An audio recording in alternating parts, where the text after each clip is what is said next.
Very good morning everyone team. Morning 7 వరకు gift Nifty నార్మల్గానే ఉంది, కానీ లాస్ట్ 40 మినిట్స్లో గిఫ్ట్ నిఫ్టీలో హెవీ ఫాల్ అయితే వస్తుంది. కరెంట్లీ ఓపెన్ చేసి చూస్తే డౌ జోన్స్ ఫ్యూచర్స్ కూడా యాజ్ ఆఫ్ నౌ కరెక్షన్ అయితే మాత్రం కనపడుతుంది. ఈవెన్ నాస్డాక్ ఫ్యూచర్స్ కూడా కరెక్షన్ అవుతుంది. గిఫ్ట్ నిఫ్టీ వచ్చేసరికి approximately 170 points gap down opening అయితే మాత్రం చూపెడుతుంది. క్రూడ్ 1.5% పెరిగింది. సడన్గా ఇంత బిగ్ మొమెంటం చేంజ్ అవ్వడానికి కారణం ఏంటి? మోర్ ఓవర్ రేపు మార్నింగ్ 5:30 లాస్ట్ టైం, అండ్ ఈ 5:30 కానీ ఒకవేళ కానీ ఇరాన్ డీల్ ఒప్పుకోకపోతే మాత్రం డెఫినెట్గా ఇంకా మార్కెట్స్లో అంటే మార్కెట్స్ అనేది పక్కన పెడితే ఇరాన్ అయితే మాత్రం కంప్లీట్గా స్మాష్ చేస్తాం, ఇంకా గూగుల్ మ్యాప్లో కూడా మరి ఉండదు అనేటట్టు స్టేట్మెంట్స్ కనపడుతున్నాయి. అండ్ మోర్ ఓవర్ ఇరాన్ దానికి ఒక రిప్లై కూడా ఇచ్చారు. అండ్ ఇంకోటి ఇప్పటి వరకు జరగని attack, okay, one of the biggest attack, and same time వచ్చేసరికి one of the biggest large infra దాని మీద అయితే మాత్రం అటాక్ జరిగింది. దానివల్ల ఎంతవరకు డ్యామేజ్ ఉండే ఛాన్స్ ఉంది, ఆయిల్ ఎంతవరకు ఎఫెక్ట్ పడుతుంది, ఇవన్నీ కూడా డిస్కస్ చేద్దాం. సేమ్ టైం ఈరోజు మార్కెట్ ఒకవేళ క్రాష్ అయితే ఎంతవరకు క్రాష్ అవ్వచ్చు, అసలు ఏంటి, ఇవన్నీ కూడా క్లియర్గా డిస్కస్ చేద్దాం. వీడియో చూసినప్పుడు ఏ పాయింట్ ఆఫ్ వ్యూలో అయినా కానీ నేను మా టీం మీకు ఎఫర్ట్స్ పెట్టామని అనిపిస్తే డెఫినెట్గా వీడియోని లైక్ చేయండి. ఛానల్ ఇంకా సబ్స్క్రైబ్ చేసుకోకుండా వీడియో చూస్తూ ఉంటే ఛానల్ కూడా సబ్స్క్రైబ్ చేసుకోండి.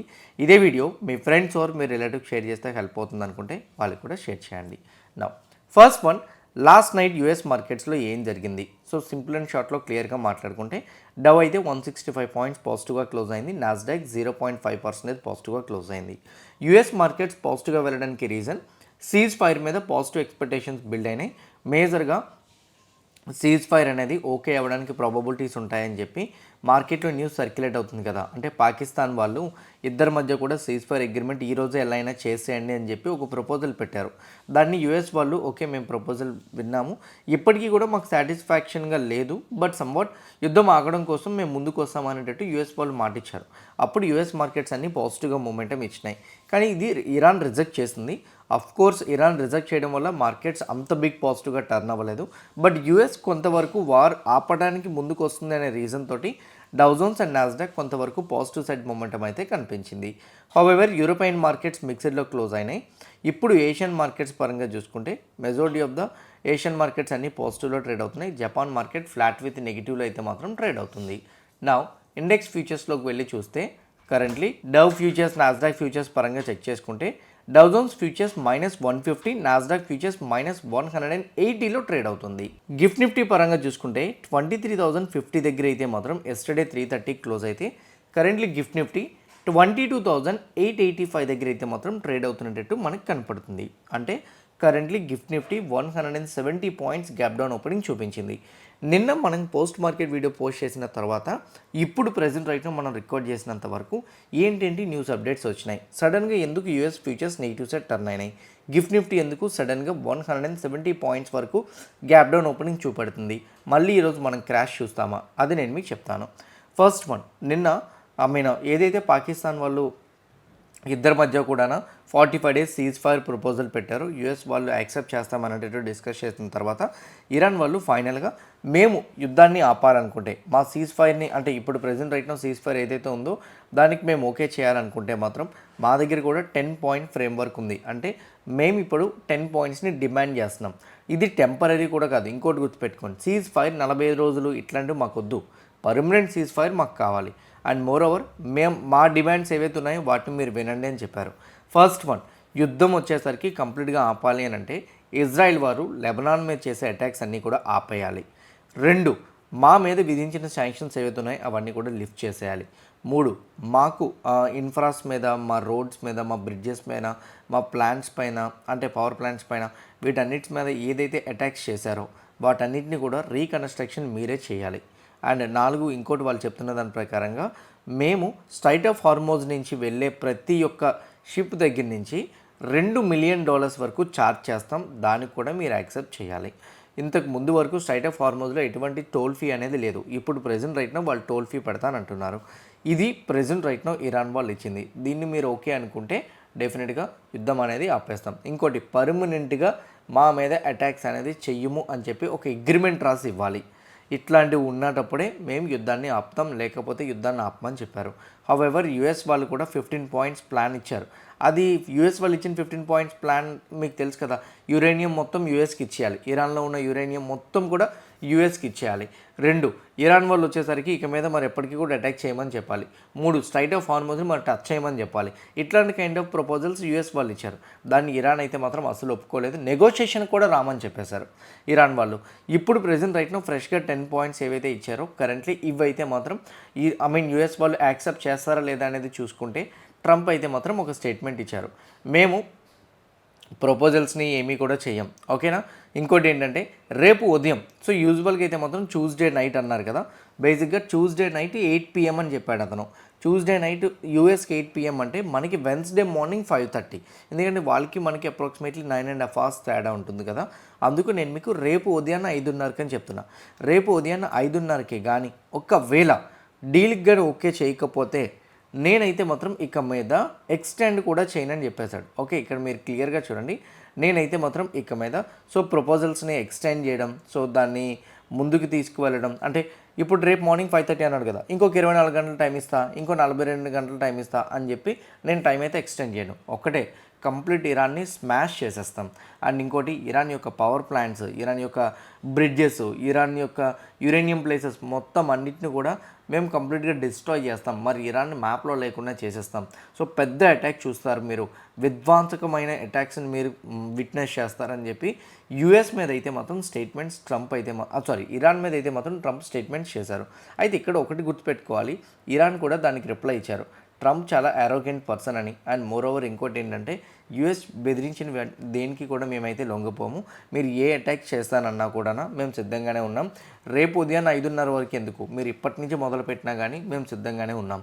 మా సైడ్ నుంచి కూడా మేము ఎదుర్కోవడానికి మాకంటూ కొన్ని స్ట్రాటజీస్ ఉన్నాయి, మాకంటూ కొన్ని ప్లాన్స్ ఉన్నాయి, మేము కూడా దాన్ని ఓకే చేస్తాం. అంటే మేము కూడా తిరిగి రీఅటాక్స్ అయితే మాత్రం చేస్తాం. ఈ యుద్ధాన్ని అయితే ఆపాలని మేము అనుకోవట్లేదు, మీకు భయపడైతే మాత్రం అస్సలు మేము ఆపమని చెప్పి క్లియర్ కట్గా ఇరాన్ వాళ్ళు స్టేట్మెంట్ ఇచ్చారు. సో ఏదైతే ఇప్పుడు ప్రెజెంట్ రైట్ నౌ ఇరాన్ వాళ్ళు ఇచ్చిన 10 పాయింట్స్కి యూఎస్ ఒప్పుకోలేదు, ట్రంప్ ఫైనల్గా రేపు మార్నింగ్ 5:30 డెడ్ లైన్ ఇచ్చారు. అండ్ అది కానీ జరగకపోతే మాత్రం డెఫినెట్గా ఇరాన్ని మ్యాప్ నుంచే తుడి చేస్తాం, కంప్లీట్గా దేశాన్ని మొత్తం నాశనం చేస్తామన్నారు. ఈ ప్లాంట్ ఆ ప్లాంట్ అంటూ ఏం లేదు, మొత్తం హాస్పిటల్స్, యూనివర్సిటీస్, బిల్డింగ్స్, రోడ్స్ మొత్తం అన్నీ కూడా అటాక్స్ చేస్తామని కూడా క్లియర్ కట్గా ట్రంప్ ఇచ్చేశారు. ఇరాన్ వాళ్ళు అయితే మాత్రం మేము దాన్ని ఎదుర్కోవడానికి సిద్ధమని కూడా చెప్పారు. ఇది ఇట్లా జరుగుతుంటే నిన్న రాత్రి ఒక అటాక్ జరిగింది, ఇజ్రాయెల్ వాళ్ళు చేశారనమాట. బేసిక్గా ఇరాన్ సౌత్ పార్స్ పెట్రోకెమికల్ ప్లాంట్ మీద అటాక్ చెయ్యమని చెప్పి ట్రంప్ మాటిచ్చారు. ఏమన్నారు, ఈ యుద్ధం చేయడం నాకు ఇష్టం లేదు, మీ ప్లాన్స్ మీద అటాక్ చేస్తే ఒక పక్క గల్ఫ్ కంట్రీస్కి అది రిస్క్, సో నేను దాన్ని ఖండిస్తున్నాను, ఇజ్రాయెల్కి నేను చెప్తాను అనేటట్టు ట్రంప్ ఎష్యూర్ చేశారు. ఓకే, చూడండి, ట్రంప్ ఎష్యూరెన్స్ ఇచ్చారు. ఇచ్చినా కూడా ఇజ్రాయెల్ వాళ్ళు ఈ యొక్క సౌత్ పార్స్ న్యాచురల్ గ్యాస్ ఫీల్డ్ ఏదైతే ఉందో దాని మీద అటాక్ చేశారు.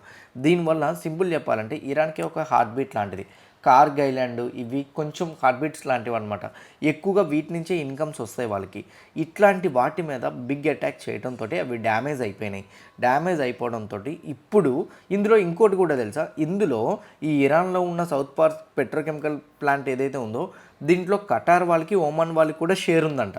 సో వాళ్ళ షేర్ అంటే ఇప్పుడు మీకు సపోర్టెడ్ కంట్రీ షేర్ ఉంటుండగా కూడా మీరు అటాక్ చేశారని అంటే ఆబ్వియస్లీ ఇరాన్ వాళ్ళు ఇంకా బిగ్ థ్రెట్ అనేది క్రియేట్ చేస్తారు కదా. ఎగ్జాక్ట్లీ వాళ్ళు అదే చేశారు. నేను ఇప్పుడు ప్రీ మార్కెట్ రికార్డ్ చేసే టైంలో వచ్చింది ఈ యొక్క న్యూస్ అనేది. కరెక్ట్గా వాళ్ళు ఏం చేశారంటే ఇరాన్ వాళ్ళు ఆల్ జుబైల్ అని చెప్పేసి ఒక ఇండస్ట్రియల్ ప్లాంట్ ఉంది, లార్జెస్ట్ ఇండస్ట్రియల్ హబ్ ఇది. అక్కడ 150 ఇండస్ట్రీస్ ఉన్నాయన్నమాట. పెట్రోకెమికల్ అండ్ ఎనర్జీ ఫెసిలిటీస్ అన్నీ కూడా అక్కడే ఉన్నాయి. దాని మీద అటాక్ చేసేసారు. అండ్ ఇంకోటి ఏంటో తెలుసా, దాని మీద అటాక్ చేయడం వల్ల ఎంత ఇంపాక్ట్ ఉంటుందో తెలుసా, సౌదీ అరేబియాకి 7% to 12% జీడిపి అక్కడి నుంచే వస్తుందంట. 50% మొత్తం గల్ఫ్ కంట్రీస్లో 50% ఫారెన్ డైరెక్ట్ ఇన్వెస్ట్మెంట్స్ కూడా ఆ ఇండస్ట్రియల్ ఏరియాస్ మీదే ఉన్నాయంట.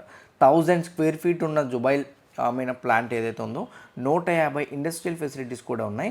ఈవెన్ మీరు ఇక్కడ చూస్తే వీడియో ప్లే చేస్తే సౌండ్ వచ్చేస్తుంది. సో ఇప్పుడు ప్రెజెంట్ రైట్ నౌ అయితే మాత్రం వాటి మీద అటాక్స్ జరిగినాయి, అవి డ్యామేజ్ అయినాయని కూడా చెప్తున్నారు. ఇంకోటి సౌదీ అరేబియా వాళ్ళు చాలా వరకు మా యొక్క డిఫెన్స్ సిస్టమ్స్ అడ్డుకోగలిగినాయి, కానీ కొన్ని మిసైల్స్ అయితే మాత్రం మిస్ చేసి అంటే అవి మిస్ అయిపోయినాయి డిఫెన్స్ సిస్టమ్ దగ్గర నుంచి మిస్ అయిపోయి డైరెక్ట్గా వచ్చి మా ప్లాంట్స్ మీద పడిపోయి అండ్ దానివల్ల చాలా హ్యూజ్ డ్యామేజ్ అయితే మాత్రం జరిగింది. అండ్ మోస్ట్లీ కరెంట్లీ ఎంత పర్సెంటేజ్ ఆఫ్ డ్యామేజ్ జరిగింది అనేది అంచనా వేయలేం. కంప్లీట్గా ఫైర్ రైజ్ అవుతుంది అక్కడ. అంతా కూల్ అయిన తర్వాత ఇప్పుడు దాని మీద మేము ఎంత డ్యామేజ్ అయింది అనేది మేము క్యాలిక్యులేట్ చేస్తామని చెప్పారు. ఇందువల్ల మార్కెట్స్ ఇప్పుడు సడన్గా ఫాలో వచ్చినాయి. ఎందుకో తెలుసా? ఇప్పుడు మీకు అర్థమైంది కదా, ఏదైతే infra plants south parts petrochemical plant, ఇంకొక పక్క ఈ సౌదీ అరేబియాకి మేజర్గా రెవెన్యూ జనరేట్ చేసిన ఆల్ జుబైల్ ప్లాంట్స్ మీద అటాక్ జరిగినాయి. కాబట్టి ఇది ఎందుకు చెప్తున్నానో తెలుసా? నరేంద్ర మోడీ గారు మన పార్లమెంట్లో కూడా ఇదే చెప్పారు, యుద్ధం ఆగిపోయినా కానీ దేశం మీద భారీ ఇంపాక్ట్ ఉంటుందని చెప్పి. ఎందుకు అనంటే బేసిక్గా స్ట్రైట్ ఆఫ్ హార్మోజ్ నుంచి షిప్స్ వస్తున్నాయని మన వాళ్ళందరూ ఆనందపడుతున్నారు. నేను నిన్న కూడా పోస్ట్ మార్కెట్లో చెప్పాను, స్ట్రైట్ ఆఫ్ హార్మోజ్ నుంచి ఆగిపోయిన షిప్స్ అప్రాక్సిమేట్లీ ఒక 600 నుంచి 700 షిప్స్ ఆగిపోయినాయి. అందులో ఇండియావి 24 షిప్స్ ఉన్నాయి. అవి ప్రెజెంట్ రైట్ నో కంటిన్యూ అవుతున్నాయే తప్ప ఫ్రెష్గా షిప్స్ రావాలి అని అంటే వాళ్ళ ప్లాన్స్ డిస్టర్బ్ అవ్వకుండా ఉండాలి. కరెంట్లీ వాళ్ళ ప్లాన్స్ డ్యామేజ్ అయిపోయినాయి అనుకోండి. ఖటార్లో already gas facility plant approximately 17% damage అయిపోయింది. ఇప్పుడు ప్రెజెంట్ రైట్ నో ఆల్ జుబైల్లో కూడా అటాక్ జరిగింది. ఈ ప్లాంట్స్ కానీ డ్యామేజ్ అయిపోతే దాన్ని మళ్ళీ రీకన్స్ట్రక్షన్ చేసేంత వరకు కొత్త ఆయిల్ అనేది రాదు. ఆయిల్ ప్రొడక్షన్, ఈ గ్యాస్ కూడా రాదు. సప్లై రూపంలోని రూట్ క్లియర్ చేసిన మెయిన్ వచ్చే ఇన్పుట్ దగ్గరే పెద్ద అటాక్ జరుగుతునేటప్పుడు ఆబ్వియస్లీ అది ఇంపాక్ట్ పడుతుంది కదా. ఆ రీజన్ వల్లే క్రూడ్ మళ్ళీ కూడా 1.2% పెరిగిపోయింది. క్రూడ్ ఆయిల్ WTI అయితే మాత్రం 2.27% పెరిగిపోయింది. ఇండియన్ రూపీ పరంగా చూసుకుంటే 93.101. నాకు తెలిసి మార్కెట్ ఓపెన్ అయిన తర్వాత ఇది ఇంకా వీక్ అయిపోతుందని అనుకుంటున్నా. రూపీ వీక్ అవుతుండడం మోస్ట్లీ ఇంట్రెస్ట్ రేట్స్ మళ్ళీ కట్ చేయరు అనే పాయింట్ రావడంతో గోల్డ్ అండ్ న్యాచురల్ గ్యాస్ కూడా మీరు చూడండి, గోల్డ్ అండ్ సిల్వర్ కూడా. గోల్డ్ 0.64, సిల్వర్ అయితే మాత్రం 0.89% నెగిటివ్ సైడ్ అయితే మాత్రం కరెక్షన్ కనిపించింది. ఇది సడన్ ఫాల్ రావడానికి ఇప్పుడు ప్రెజెంట్ రైట్ నో మార్కెట్స్కి అయితే థ్రెట్ ఉంది. కాబట్టి మేబీ ఈరోజు మార్కెట్లో మళ్ళీ వీక్ మూమెంటం కంటిన్యూ అవ్వచ్చు. క్రాష్ అవుతుందా అనేది మనం చెక్ చేసుకోవాలనుకుంటే మాత్రం యాజ్ ఆఫ్ నో అయితే మాత్రం ఒక నో ట్రేడింగ్ జోన్ అయితే మాత్రం ఉంది. నేను మీకు చెప్పాను కదా, మార్కెట్లో వాలటాలిటీ క్రియేట్ చేస్తుందని. ఒక బుల్లిష్ క్యాండిల్, ఒక బీరిష్ క్యాండిల్, మళ్ళీ ఒక బుల్లిష్ క్యాండిల్, ఇట్లాంటి కైండ్ ఆఫ్ వాలటాలిటీ అనేది మార్కెట్ క్రియేట్ చేయడానికి రెడీగా ఉంది. ఈ వాలటాలిటీకి డిసైడ్ అయ్యి ఉండండి. హెవీ క్రాష్ ఇట్లాంటి కైండ్ ఆఫ్ క్రాష్ మళ్ళీ కనిపించాలి అని అంటే మాత్రం డెఫినెట్గా ఇప్పుడున్న జోన్ ఏదైతుందో ఈ జోన్ బ్రేక్ అయితే క్రాష్ మేబీ కనిపించే ప్రాబబిలిటీస్ ఉంటాయి అనేది నా ఒపీనియన్. నా 1 డే టైం ఫ్రేమ్ పెట్టుకొని ఈరోజు నిఫ్టీ ఎక్స్పైరీ కూడా ఉంది కదా, ఎక్స్పైరీ పరంగా మాట్లాడుకుంటే నా వ్యూ ఫస్ట్ ఆఫ్ ఆల్ ఈ జోన్కి హై ఉంది కదా, 22,400. ఎనీథింగ్ 22,400ని టచ్ చేస్తే మాత్రం 2 లోపు కానీ ఇక్కడ టచ్ అయిపోతే 2 o'clockకి మేబీ ఎక్స్పైరీ కాబట్టి షార్ట్ కవరింగ్ మొమెంటం కనిపించవచ్చు. ఎందుకు షార్ట్ కవరింగ్ కూడా చెప్తున్నాను, రేపు ఉదయాన్న 5:30కి లాస్ట్ ఫైనల్ డెడ్ లైన్ కాబట్టి అయితే యుద్ధం ఆగిపోవచ్చు, లేకపోతే ఏదైనా జరగచ్చు. దానివల్ల హ్యూజ్ సెల్లింగ్ పొజిషన్స్ ఉంటే ఆగిపోయే ఛాన్స్ కూడా ఉంటుంది. కాబట్టి ఎవరు కూడా రిస్క్ చేయాలనుకోరు, కొన్ని తీసేస్తారు, దాన్ని ప్రాఫిట్ బుకింగ్ అంటారు. అందుకే షార్ట్ కవరింగ్ అంటున్నా. ఈరోజు ఫస్ట్ హాఫ్ అంతా కానీ నెగిటివ్లో ఉంటే మాత్రం సెకండ్ హాఫ్ షార్ట్ కవరింగ్ అవ్వడానికి ప్రాబబిలిటీస్ ఉన్నాయి. ఓకే, యుద్ధం ఈరోజే అలా కాకుండా రేపు మార్నింగ్ 5:30 కాకుండా మన మధ్యాహ్నం మన మార్కెట్ అవర్స్లోనే యుద్ధం స్టార్ట్ అయిపోయింది అనుకోండి, బిగ్ క్రాష్ అవుతుంది. అట్లా ఏం జరగకుండా, అటాక్స్ ఏమీ జరగకుండా కూల్ ఆఫ్గా ఉంటే మాత్రం మేబీ షార్ట్ కవరింగ్ అవ్వడానికి ఛాన్సెస్ ఉంటాయనేది నా ఒపీనియన్. ఇంకోటి, ఫస్ట్ హాఫ్లో ఫాల్ అవ్వకుండా గ్యాప్ డౌన్ ఓపెన్ అయ్యి రికవరీ అయిపోయింది అనుకోండి, సెకండ్ హాఫ్లో మేబీ ఫాల్ చూసే ఛాన్స్ ఉంటుంది. ఎందుకంటే షార్ట్ కవరింగ్ పొజిషన్స్ అయిపోయినాయి కదా, వాళ్ళు ప్రాఫిట్ బుక్ చేసుకున్నారు కదా, మళ్ళీ ఫ్రెష్ షార్ట్ పొజిషన్స్ని యాడ్ చేసి మార్కెట్ మళ్ళీ లిటిల్ బిట్ డౌన్ అయితే మాత్రం తీసుకొస్తారు. ఇది అనదర్ పాయింట్ అయితే మాత్రం. Same for Sensex, same for Bank Nifty, same for Fin Nifty కూడా. ఎగ్జాక్ట్ అనాలిసిస్ ఎట్లయితే చేసామో అదే అన్నింటికీ కూడా. బిట్ కాయిన్ పరంగా చూసుకుంటే కరెంట్లీ బిట్ కాయిన్ మీకు గుర్తుందా లేదో, నిన్న నేను పోస్ట్ మార్కెట్లో కూడా చెప్పాను, రెసిస్టెన్స్ లెవెల్ వరకు వెళ్ళి అక్కడి నుంచి రివర్స్ అయితే మాత్రం నెక్స్ట్ సపోర్ట్ లెవెల్ వరకు ఫాల్ కనపడుతుందని. ఆల్రెడీ నిన్న మనకి ఒక రివర్సల్ కనిపించింది లాంగ్ డోజీ తోటి. ఇప్పుడు మేబీ ఒకవేళ కానీ రివర్సల్ ఫాల్ కనపడితే మాత్రం ఒక బీరిష్ క్యాండిల్ కానీ దీని బిలోకి వచ్చి క్లోజ్ అయితే స్లోగా మనం 65,500 వరకు చూడొచ్చు. ఈ రేంజ్లోనే బిట్ కాయిన్ ట్రేడ్ అవుతుంది. ఫస్ట్ ఫాల్ 65,500, అది కూడా బ్రేక్ అయితే 60,000. రెసిస్టెన్స్ లెవెల్ దగ్గర నుంచి రివర్స్ అవుతుంది కాబట్టి మేబీ ఇక్కడ రీటెస్ట్ చేయడానికి ఇక్కడికి వస్తుందని అనుకుంటున్నాను. సపోర్ట్ లెవెల్ వరకు చూద్దాం. గోల్డ్ అండ్ సిల్వర్లో కూడా present right now week momentum start అవ్వచ్చు. వార్ అటాక్స్ కంటిన్యూ అవుతున్నాయి కాబట్టి MCXలో పొజిషన్స్ని క్యారీ చేయొద్దు. 24/7 గోల్డ్ అండ్ సిల్వర్కి మీరు అప్డేటెడ్గా ఉండాలనుకుంటే నేను కింద డెల్టా ఎక్స్చేంజ్ రిఫరల్ లింక్ ఇస్తున్నా, ఆ లింక్ క్లిక్ చేసి మీరు అకౌంట్ ఓపెన్ చేసుకుంటే డెఫినెట్గా మీకైతే మాత్రం ఓకే 24/7 ట్రేడ్ చేసుకోవడానికి ఛాన్స్ అయితే ఉంటుంది. చాలా స్టాక్స్ ఉన్నాయి, కానీ నెగిటివ్ అప్డేట్ వచ్చేసరికి ఈ స్టాక్స్ గురించి మనం డిస్కస్ చేసుకున్న ఉపయోగం ఉండదు.